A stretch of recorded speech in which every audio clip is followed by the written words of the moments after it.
دیکھیں قرآن مجید نے جس طرح کہا ہے صلو علیہ وسلموا تسلیما، یہ جو ٹیکنیکلی جو لوگ گرامر سے واقف ہیں ان کو پتہ ہے کہ یہ جو مصدر ذکر کیا جاتا ہے تو یہ تاکید کے لیے کیا جاتا ہے۔ مثلا صلو علیہ وسلموا تسلیما کا معنی کیا جاتا ہے کہ تم درود پڑھو اور سلام تو خوب پڑھو۔ اسی طرح وَيُطَّهِرَكُمْ تَطْهِيرًا، یہاں یہ جو مصدر ذکر کیا گیا ہے اس کا معنی یہ ہے کہ تمہیں اس طرح پاک کیا اللہ نے جیسے پاک کرنے کا حق ہے۔ میں اگر کسی چیز کو پاک کروں گا تو میں اپنی قوت کے مطابق کروں گا، اس کی لمٹ اتنی ہوگی جتنی میری کوشش ہے۔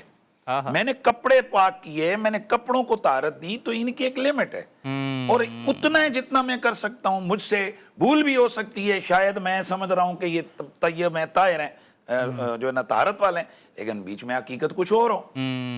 لیکن اگر میں کسی کو قوت کوشش کے ساتھ صحیح کر کے طہارت دے دوں اور پھر اس کے والے سے کوئی کہے تو میرا دل دکھے گا، بھائی میں نے اس کو طہارت دی ہے اور اپنی کوشش کے مطابق دی ہے، تو اب اس میں تم کون ہو کہ جو اس کے اندر انگلی جو ہے نا اپنا جو نقص نکالنے والے؟ تو اللہ کا جو فعل ہوتا ہے، اللہ کا فعل اس کے شایع نشان ہوتا ہے، اور یہاں جو یطہرکم تطہیرا ہے تو انما یرید اللہ لیذھب، اس کی نسبت اللہ کی طرف ہے، یعنی اللہ نے اس گھرانے کو اس طرح پاک کیا جیسے اللہ کی شان ہے اور جیسے پاک کرنے کا حق ہے۔ میں اس پہ کیا بات کروں یار؟ سبحان اللہ۔ وہ جسے اللہ کہے کہ میں نے اس طرح پاک کر دی ہے جیسے پاک کرنے کا حق ہے، تو یہاں کیا چیز رہ جاتی ہے کہ کون سی خطا ہے جو ادھر آ سکے، کون سی غلطی ہے جو ان کے قریب آ سکے؟ سبحان اللہ۔ یہ وہ مقدس مطہر گھرانہ ہے، یہ وہ پاکیزہ گھرانہ ہے، یہاں تصور بھی نہیں ہے کہ کوئی خطا کوئی گناہ یہاں آیا ہو۔ بے شک یہ طیب گھرانہ ہے، بے شک سیدۃ نساء العالمین ہے، رسول اللہ کے جگر کا ٹکڑا ہے۔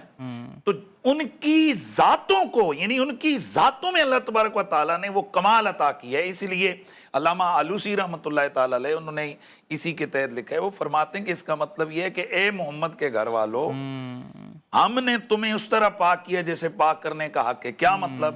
اعتقادات میں، عملیات میں، حتیٰ کہ فکر میں۔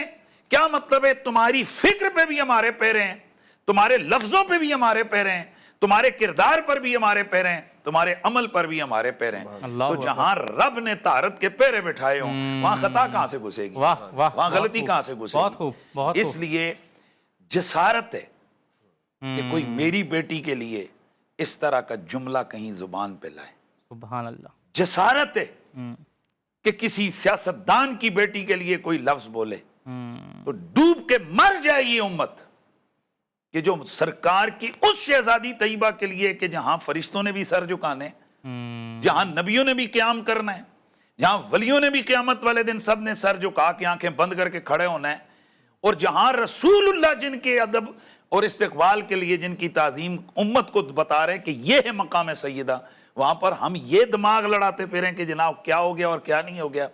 خدا کی قسم ہم تو یہ سمجھتے ہیں کہ یہ جو اتنی طیبہ ہے میرے رسول کی شہزادی کہ آپ کی طہارت سے حوریں جو ہے نا، حوریں طہارت حاصل کرتی ہیں، یعنی آپ کا اگر دھومن ہو، آپ اپنا دوپٹہ نچوڑیں تو حوریں اس سے غسل کریں، حوریں اس سے طہارت حاصل کریں۔